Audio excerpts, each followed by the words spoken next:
दोस्तों, स्वागत है आपका अपना पसंदीदा यूट्यूब चैनल। आज हम लोग डिस्कस करेंगे जेएसएससी जेई या एसएससी जेई में जो भी प्रीवियस ईयर क्वेश्चन आया हुआ है उसमें से एक पार्ट है बिल्डिंग मटेरियल्स, जो आज ब्रिक्स के बारे में चर्चा करेंगे। उसी का कुछ प्रीवियस ईयर क्वेश्चन पूरा देखेंगे। चलिए देखते हैं, इस वीडियो में आप बने रहिए ताकि आपको प्रीवियस ईयर ब्रिक्स के बारे में डिटेल पता चले। चलिए देखते हैं।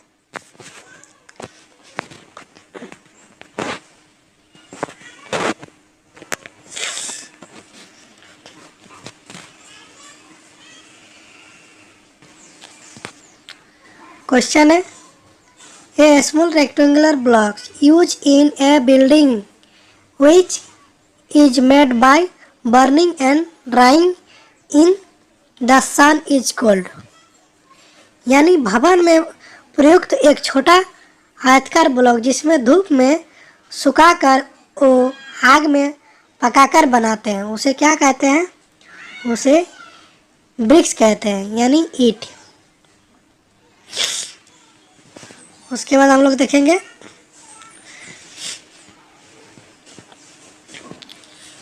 The minimum thickness of BRICS wall, यानी ईंटों की दीवार की निम्नतम मोटाई कितना होता है?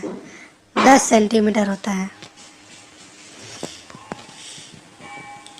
द साइज ऑफ कन्वेंशनल या ट्रेडिशनल और यूजर ब्रिक्स इज, पारंपरिक और प्रचलित या प्रयोग होने वाले ईंटों की माप क्या है?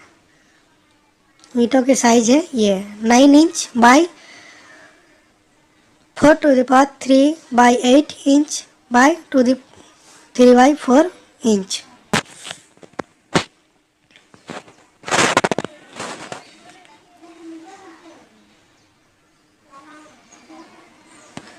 उसके बाद हम लोग का क्वेश्चन है the normal size of user bricks is, क्या साइज है जो प्रयोग होने वाले ईंट का नमन आकार क्या है?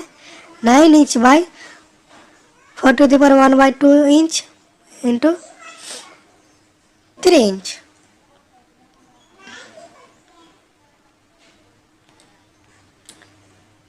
उसके बाद हम लोग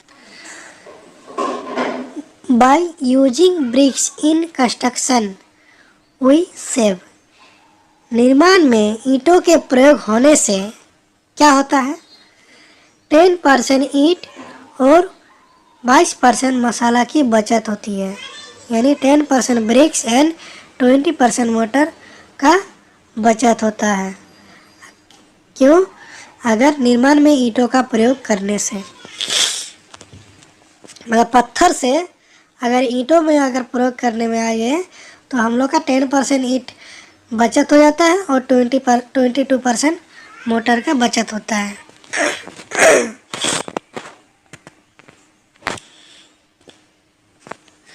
the minimum thickness of stone wall, यानी पत्थर से जो हम लोग का वॉल किया जाता है उसका मिनिमम थिकनेस कितना होता है? 35 centimetre.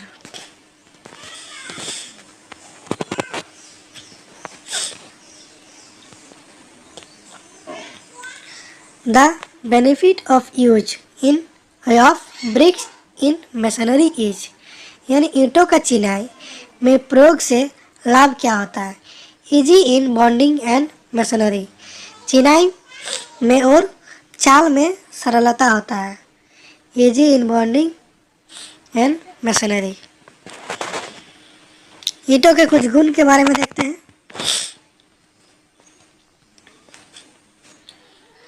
The physical proportion of bricks are, ईंटों के भौतिक गुण, उसमें क्या क्या होता है? उसका शेप होता है, साइज होता है, कलर होता है, डेंसिटी होता है ब्रिक्स में। बस इसका पूरा डिटेल आगे वीडियो में डिस्कस करते हैं।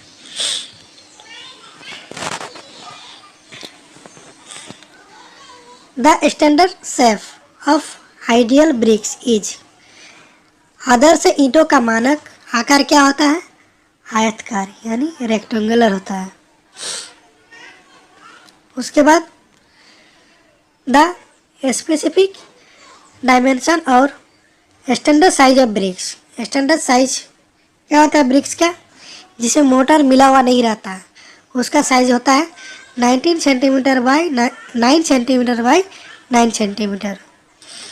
इसमें मोटर मिला हुआ नहीं है, इंक्लूडेड नहीं है मोटर। उसके बाद the nominal size of standard bricks, जिसमें हम लोग मोटर मिला हुआ रहता है, उसका क्या साइज रहता है 20 centimetre by 10 centimetre by 10 centimetre.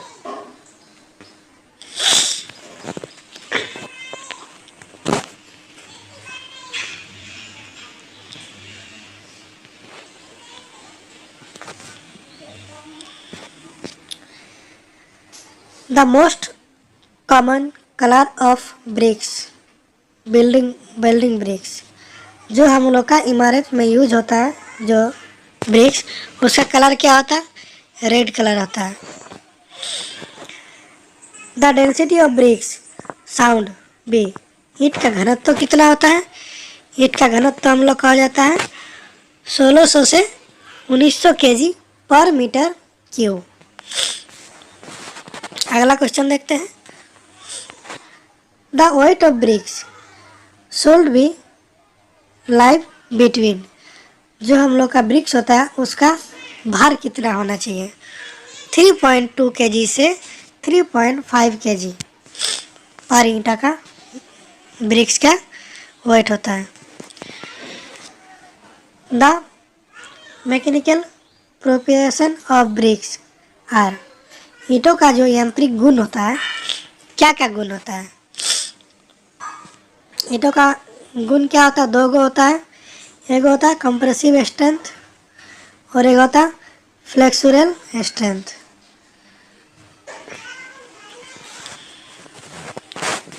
The compressive strength of bricks, bricks का जो कंप्रेसिव स्ट्रेंथ होता है कितना होता है 35 kg पर सेंटीमीटर स्क्वायर टू 200 kg पर सेंटीमीटर स्क्वायर, ये हम लोग का होता है compressive strength of bricks. The flexural strength of common building bricks should not be less than, जो हम लोग का फ्लेक्सिबल स्ट्रेंथ होता है इससे कम नहीं होना चाहिए, कितना होना चाहिए 10 kg पर सेंटीमीटर स्क्वायर। उसके बाद क्वेश्चन है the flexible strength of good grade bricks, जो अच्छे ग्रेड का ब्रिक्स होता है उसका फ्लेक्सिबल स्ट्रेंथ कितना होता है 20 kg पर centimetre square.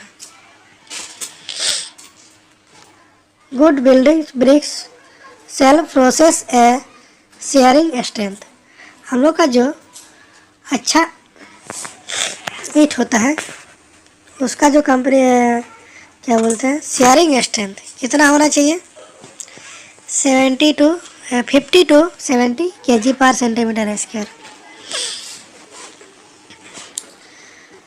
The durability of BRICS depend often, ईंटों का जो टिकाऊपन निर्भर करता है किससे, ड्यूरेबिलिटी किससे हम लोग का निर्भर करता है,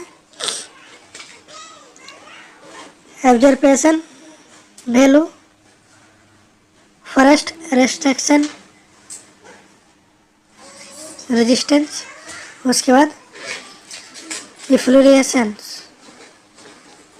यानी अवशोषण क्षमता, ठंड प्रतिरोधक और उत्फलन आदि से हम लोग का निर्भर होता है कि ब्रिक्स टिकाऊपन है कि नहीं। उसके बाद ब्रिक्स का हम लोग का कुछ डिटेल जानकारी लेते हैं।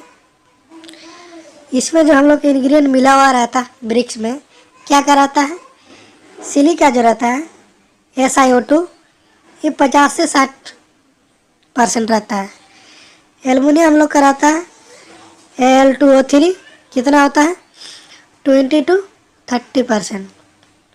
उसके बाद आयरन ऑक्साइड Fe2O3 ये हम लोग का कितना होता है 3 to 5%। मैग्नीशिया MgO, ये कितना रहता है 1। लाइम CaO हम लोग का कितना रहता है 2 से 5। ऑर्गेनिक मैटर, ये हम लोग का कितना रहता है 1 रहता है। आगे देखते हैं। The water absorb capacity of BRICS should not exist. ईंटों की जल अवशोषण क्षमता अधिक नहीं होनी चाहिए।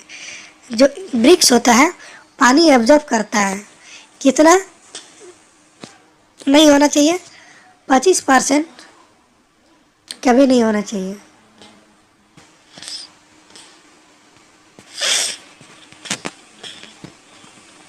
नेक्स्ट हम लोग देखते हैं।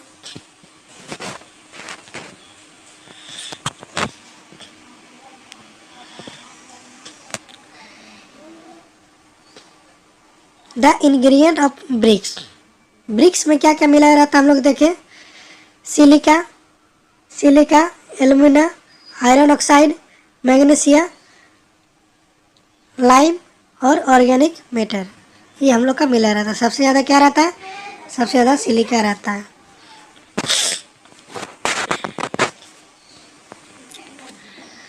The IS code of ingredient of BRICS, जो हम लोग का ब्रिक्स होता है वो IS कोड में कितना में हम लोग को दर्शाया जाता है, IS 2117 में। The most prominent ingredient of bricks earth are, ईंटों के मुख्य घटक कौन कौन होता है। ईंटों का मुख्य घटक होता है सिलिका और alumina. The ingredient of bricks earth that provided strength of brick, जो हम लोग का ईंटों का वह घटक जो ईंटों को स्ट्रेंथ बनाने में यूज़ किया जाता है वो क्या होता है, सिलिका। सिलिका कितना परसेंट रहता है 50 to 60%।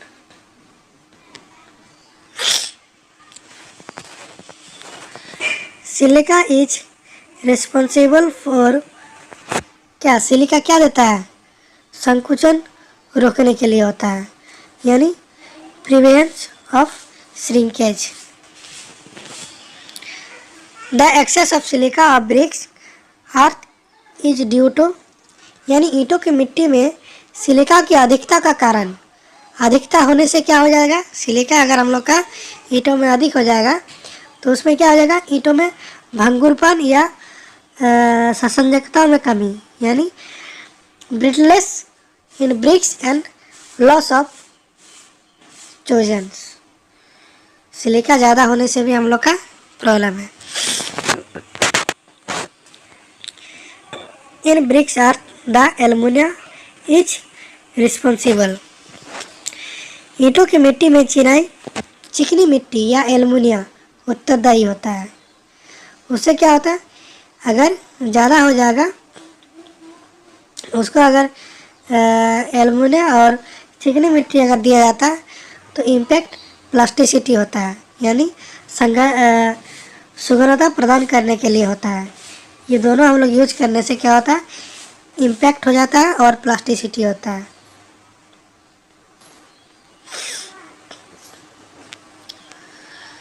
The excess of aluminium in bricks earth cases, ईंटों की मिट्टी में एल्यूमिनियम की अधिकताओं के कारण क्या होता है, ईंटों की मिट्टी में अगर एल्यूमिनियम का अधिक हो जाता है तो उससे हम लोग का क्या हो जाता है, ईंटों का सिकुड़ जाता है या मुड़ना या दरारें पड़ जाना है।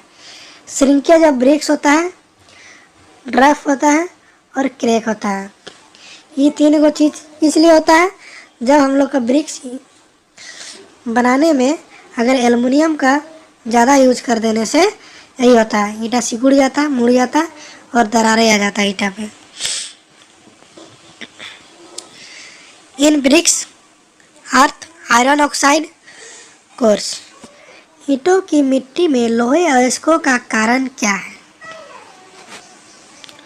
लोहे अयस्कों का कारण क्या है, उसमें जो हम लोग का लोहे अयस्क मिलाया जाता है, क्यों मिलाया जाता है, समर्थ कठोरता और ईंटों का लाल रंग प्राप्त करने में। स्ट्रेंथ प्राप्त करने में, हार्डनेस करने में और रेड कलर करने के लिए हम लोग का लोहे अयस्क मिलाया जाता है।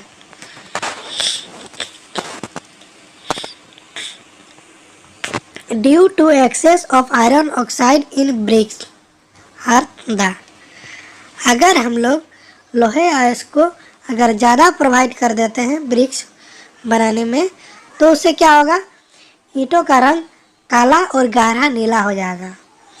अगर लोहे अयस्क ज़्यादा यूज कर देंगे तो उसका ब्रिक्स बिकम्स ब्लैक्स और डार्क ब्लू कलर हो जाएगा। In bricks are the lime acts, ईंट की मिट्टी में चूना कार्य करता है गलक के रूप में,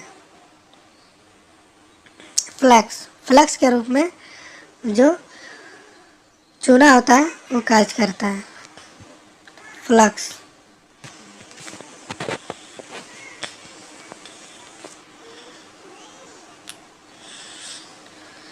the excess of lime of bricks earth causes, चूने की अधिकता के कारण क्या होता है ब्रिक्स में, ईंटों का पिघलना। अगर चूना हम लोग ज़्यादा यूज करेंगे ब्रिक्स में तो ईंटा पिघल जाता है, मेल्टिंग ऑफ ब्रिक्स। ईंटों की मिट्टी में मैग्नीशियम का अगर उत्तरदायी होता है, तो मैग्नीशियम अगर उत्तरदायी होता है तो उससे क्या होता है, हम लोग का ईंटों में नीले रंग का बन जाता है। मैग्नीशियम अगर यूज होता है तो उसमें नीला रंग हो जाता है। आगे क्वेश्चन देखते हैं। द एक्सेस ऑफ मैग्नीशियम, अगर मैग्नीशियम हम लोग का ज़्यादा हो जाएगा तो क्या हो जाएगा, ज़्यादा होने से डेसी ऑफ ब्रिक, ईंट का क्षय हो जाता है, ईंट हम लोग का ख़त्म हो जाता है, मतलब क्षति हो जाता है अगर मैग्नीशियम ज़्यादा हो जाता है तो।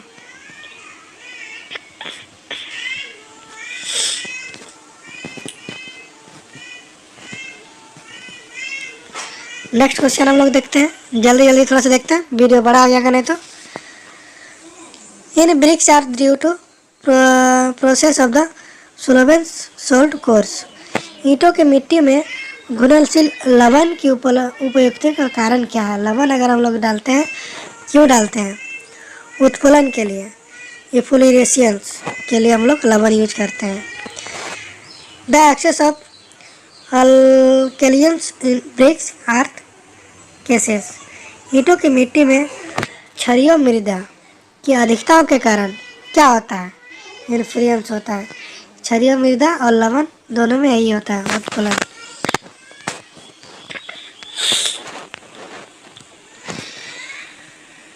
The process of manufacturing of bricks is due in various steps, जो हम लोग का ईंटा का निर्माण का मुख्य प्रोसेस क्या होता है, मिट्टी तैयार करना होता है, पहला ईंटों को ढालना होता है ईंट का शेप में, और ढली हुई ईंटों को सुखाना होता है, उसके बाद पकाना होता है, उसके बाद नेक्स्ट ठंडा करके सेलिंग करना होता है। The correct experience of preparing bricks earth is, ईंटों का जो मिट्टी तैयार करने का सही अनुक्रम क्या होता है, मिट्टी हटाना, मिट्टी खोलना, ऋतु प्रभावित बनाना, मिश्रित करना और गूंथना। जब हम लोग ब्रिक्स बनाते हैं उसको मिट्टी को कैसे कैसे उसको प्रिपेयर किया जाता है, unsoiling, drilling, earthing, blending and tampering.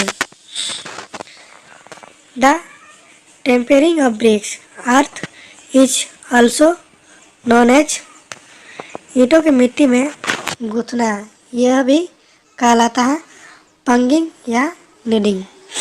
Pangin या नीडिंग बोलते हैं उसको, गूंथना को। ईंट मिट्टी बनाने के लिए मृतिका या पानी अन्य संगठनों को मिलाने की प्रक्रिया कहलाती है गूंथना। जो हम लोग मिलाते हैं उसको सब कुछ मिलाने के बाद ये करते हैं, उसको गूंथना बोलते हैं। The pigs mill in is used for, रोक थक्की को प्रयोग किया जाता है गूंथने के लिए। उसके बाद the giving definite shape to the brick we use mould, यानी ईंटों को निश्चित आकृति में देने के लिए प्रयोग किया जाता सांचा है। मोल्ड यूज किया जाता निश्चित एरिया देने के लिए। The two type of moulds are, सांचे का जो प्रकार होता है एगो लकड़ी का होता है और एक स्टील का होता है, steel and wooden mould. The most durable mould, सबसे अच्छा टिकाऊ मोल्ड कौन सा होता है? Steel mould. The wooden mould is made of, लकड़ी का जो बनाया जाता था सांचा वो किससे बनाया जाता है? शीशम की लकड़ी से बनाया जाता है। The internal size of mould, जो सांचे का जो अंदर वाला पार्ट है उसका साइज कितना होता है? 21 cm to 10 cm into 10 cm। The internal size of mould should be, जो सांचे का आंतरिक माप होनी चाहिए ईंटों की मानक माप से अधिक। More than standard size of bricks, the best shape of BRICS can be obtained from steel mould, सबसे अच्छा आकार का प्रदान किया जा सकता है स्टील मोल्ड में। The thickness of steel mould, उसका जो थिकनेस होता है स्टील मोल्ड का 6 mm होता है। The stock board is use make, दो डिल्ला पट्टी या स्टॉक बोर्ड का प्रयोग किया जाता है वो ईंटों की सतह पर दिल्ला बनाने के लिए। The size of stock board, उसका जो साइज होता है स्टॉक बोर्ड का 21 cm to 10 cm into 6 cm। The size of frog, जो ईंटा के ऊपर में जो फ्रॉग किया जाता है उसका साइज होता है 10 cm to 4 cm to 2 cm। The frog of made of अंधा, दिल्ली का बनाया जाता है ईंटों की ऊपरी सतह पर, उसका जो ईंटों ब्रिक्स के ऊपर में जो ऊपर में रेक्टेंगल का बनाया जाता है वो उसका ब्रिक्स के ऊपर बनाया जाता है। The frog is made of sand, Delhi बनाया जाता है अच्छा बंधन समर्थन प्राप्त करने के लिए, गुड बोल्डिंग स्ट्रेंथ के लिए। The frog continue bricks having the strength is less, वह ईंट जिसमें दिल्ला होता है उसमें समर्थन होती है कम। सांचे से अधिक मिट्टी को हटाने के लिए प्रयोग करते हैं, किसके लिए क्या प्रयोग करते हैं? करतनी का, मिट्टी को हटाने के लिए करतनी का प्रयोग करते हैं। जल्दी जल्दी पढ़ते हैं इसको। The pallet bond is use, pallet bond का प्रयोग करते हैं ढली हुई ईंटों को रखने या सुखाने के लिए। पोलेट बॉन्ड का माप होती है 30 सेंटीमीटर तो 12 centimetre into 1 centimetre. The machine moulding is better than, machine से की गई ढलाई अच्छी होती है हाथों से की गई ढलाई से, हैंडिंग वाला से अच्छा होता है। The process of removing water और voice of white bricks known as, जो गीली ईंटों के रंध्रों से पानी निकालने के लिए प्रक्रिया कहलाती है ईंटों की सुखाना, drawing. The percentage of moisture of white of brick, गीली मिट्टी में ये नमी की मात्रा होती है 7 से 30%।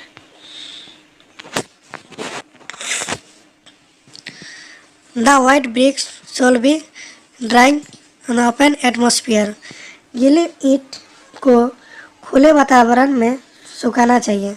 कितना दिन सुखाना चाहिए? 4 से 5 दिन।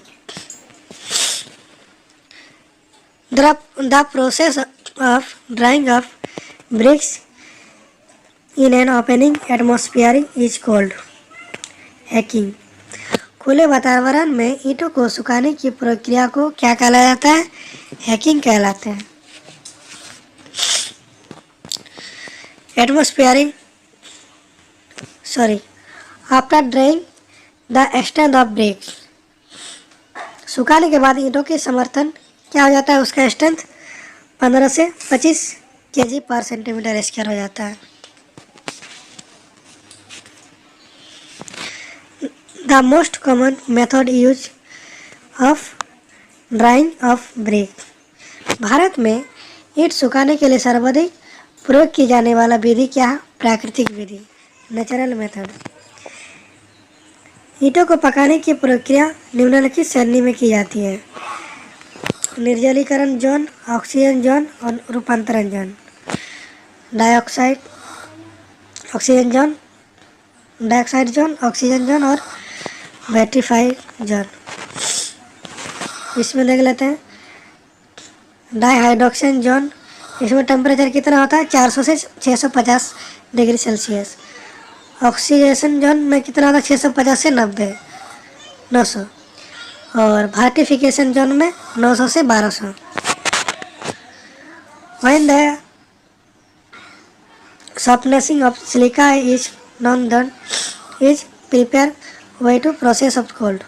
जब सिलिका का नरमीकरण भली भांति नहीं हो पाता है तो वो क्या हो जाता है?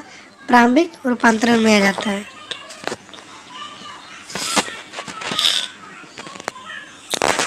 When the softness of the silica done is prepare way process is called। वह सिलिका का नरीकरण भली भांति की जाता है तो वह क्या कहलाता है? पूर्ण रूपांतरण। The temperature of the complete vitrification zone. पूर्ण रूपांतरण जोन में तोप जाता है कितना? 1000 से 1200 सेंटीग्रेड उसका जो ताप होता है, temperature. When the softening of the silica done more than required amount, the process is called। जब सिलिका का नरमीकरण आवश्यकताओं से अधिक हो जाता है तो वह प्रक्रिया कहलाता है चिपचिपा रूपांतरण यानी viscous vitrification. The advantage of clamp is then less the lamination cost. Camp यानी पंजाबा का लाभ है रखना है कम प्रारंभिक लागत में। During burning the temperature can be controlled killed.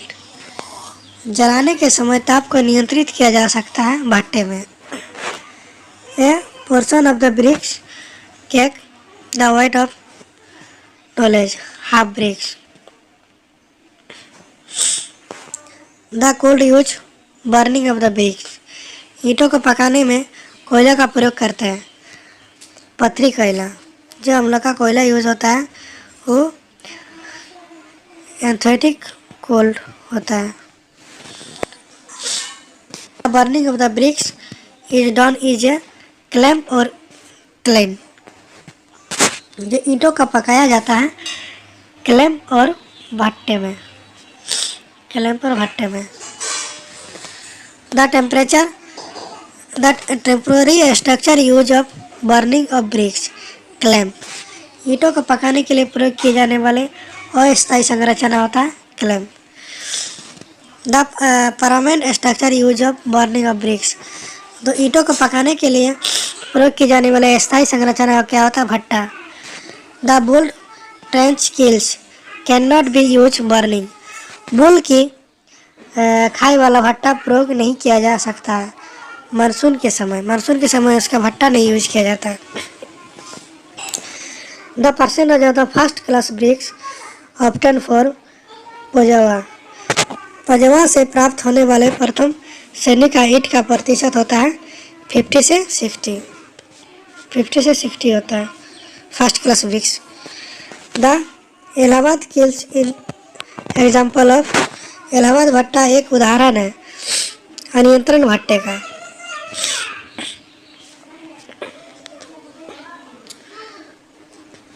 The example of semi conditioner kills. अर्ध नियंत्रण भट्टे का उदाहरण है बुल का खाई वाला भट्टा। The example of continuous kills is, नियंत्रण भट्टे का उदाहरण है हैपमैन भट्टा।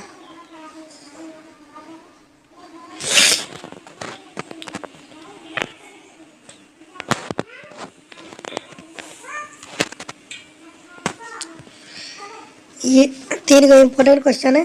फर्स्ट क्लास ब्रिक्स जो होता है वाटर एब्जॉर्ब करता है 20%, सेकेंड क्लास करता है 22%, थर्ड क्लास करता है 25%। First class BRICS compressive strength कितना होता है 105 kg पर centimetre square.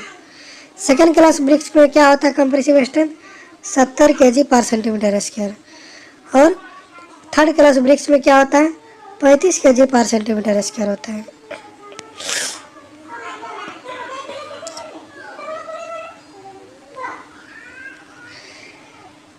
The burning time of Hoffmann's and Bull's trench kilns, Hoffmann और बुलमैन्स खाई भट्टे में ईंट पकाने का समय होता है 24 घंटे। In Indian the kills use of burning of BRICS, Bharat की ईंटा को पकाने के लिए प्रयोग किया जाने वाला भट्टा बुल की खाई भट्टा होता है। इलाहाबादी भट्टे से प्राप्त होने वाले प्रथम श्रेणी के ईंटों का मात्रा कितना होता है, प्रथम श्रेणी का इसमें कितना हो जाता है 60 से 70%। बुल की खाई भट्टे से प्राप्त होने वाले प्रथम श्रेणी के भट्टा कितना होता है 70% होता है। बुल की खाई से 70 से 80% और इलाहाबाद से 60 से 70%। The yield of Hoffmann's kilns of first class bricks, Hoffmann भट्टे से कितना होता है 80 से 90%, तो यानी उससे जो कितना होता है 50 से 60 होता था। पक्की हुई ईंटों को ठंडा होने में समय लगता है कितना 10 से 12 दिन। जो पका हुआ ईंट होता है उसको ठंडा करने के लिए 10 से 12 दिन लगता है। ईंटों को पकाने के लिए आवश्यक ताप कितना देना चाहिए, ईंटों को पकाने के लिए 1000 से 1200।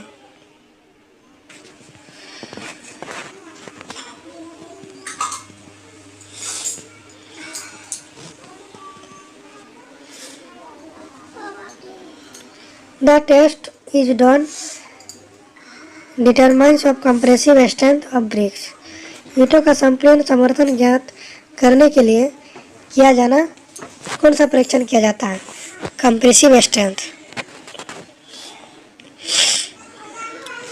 The compressive strength test is done by, compressive संपूर्ण समर्थन परीक्षण किया जाता है कंप्रेसिव स्ट्रेंथ के लिए। The rate of loading of compressive strength test कितना होना चाहिए 140 kg पर सेंटीमीटर स्क्वायर पर metre. The test is done determine the percentage of alkaline amount salt on in bricks. Efflorescence test, ईंटों में उपयुक्त क्षारीय तत्वों का लवण या मात्रा ज्ञात करने के लिए कौन सी परीक्षण किया जाता है उत्फुल्लन परीक्षण यानी इफ्लोरेसेंस टेस्ट। और कुछ क्वेश्चन है बस तब खत्म हो जाएगा।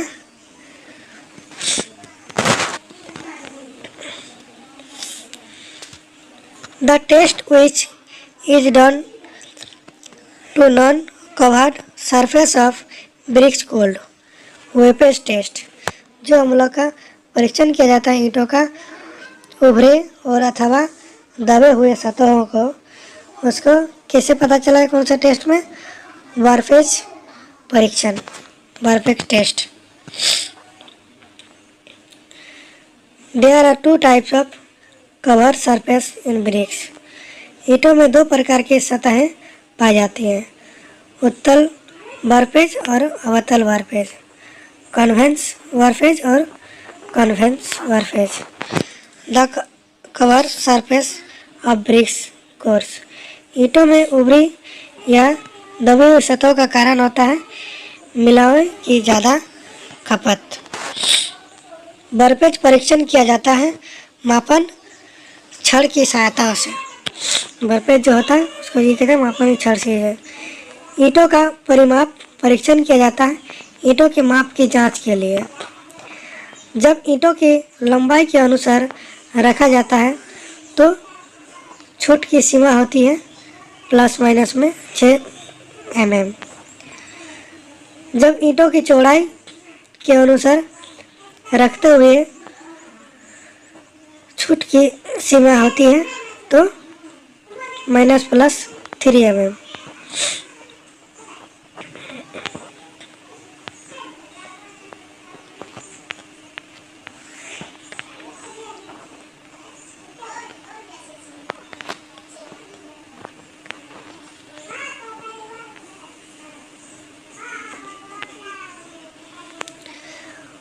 परिमाप के अनुसार 20 ईंटों के लिए अनुमूलन लंबाई ली जाती है 380 प्लस माइनस 8 सेंटीमीटर। परिमापों के अनुसार 20 ईंटों के लिए अनुमानित चौड़ाई लिया जाता है 180 प्लस माइनस 4 सेंटीमीटर। जब अवशोषण परीक्षण में ईंटों को ठंडे पानी में रखा जाता है तो 24 घंटे के लिए रखा जाता है। ईंटों का समर्थन आधारित वर्गीकरण किया जाता है IS 3102 के अनुसार। उसका क्लासिफिकेशन अगर ये किया जाता है तो उसमें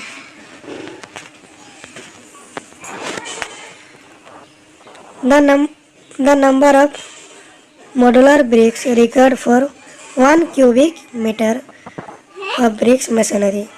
जो हम लोग का 1 घन मीटर ईंट चिनाई किया जाता है उसमें कितना नंबर ऑफ ब्रिक्स यूज होता है, तो इसमें 500 नंबर ऑफ ब्रिक्स यूज होता है। थैंक यू दोस्तों, इस वीडियो में बने रहने के लिए।